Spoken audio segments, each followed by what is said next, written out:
My name is Steve Schmidt, founder of Magnetic. This is the Magnetic Mail tutorial. We're going to break it down into 5 areas. And the first area we're going to go to here, and you can see this on my screen as I share this out, is my favorite area, and that is the dashboard. So let's just go ahead and get to the dashboard off the sequences. A dashboard is where I start my day.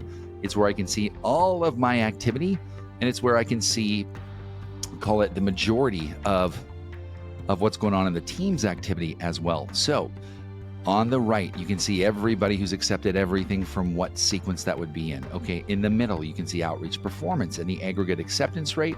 That's over here. And the reply rate. There's 23 current campaigns. Only 2 of those are active. So it's going to pull an aggregate from the entire team, not just your sequence. I want to repeat that. This is the entire team's performance in your workspace, not just your performance. So total tasks due, et cetera, et cetera. You can see historical months. Now, speaking of tasks, that's the second area within dashboard that I want to dive into. Now, if you're like me, you're busy and you have tasks, and a lot of times you don't get them done unless they're written down. Well, you can not only write them down, you can put them into Magnetic Mail. Here are my tasks. If I want to look at just those assigned to me, and if I'm an admin, I can go ahead and click assign to me. If I'm not an admin, I'll only see me. Team view is good to see what total tasks are to the team. And now we're going into the second part of this area, which is really getting down to the nitty-gritty of how do I execute on my tasks. Okay, so again, you were looking at those tasks here. I want to bring you over to the inbox. So when we're in that inbox here, you can go here, for example. So if I get into this message, you can see here, we're going back and forth in this message here. This was the original sequence.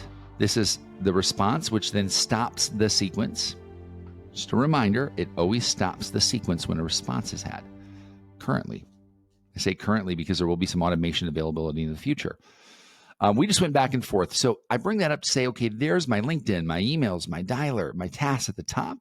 I'm going to go ahead and select tasks, okay? And then I'm going to go ahead and create a task.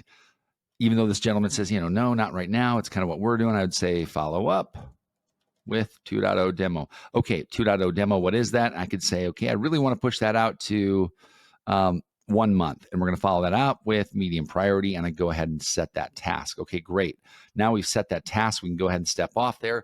That is stored. Okay, so that's how you save a task. Now that task will come up on that due date for me, and I can go ahead and clear my tasks out just like I would have in Salesforce or HubSpot right here, keeping it very clean for me and able to organize things very easily. So that's your dashboard on the left. Again, dashboard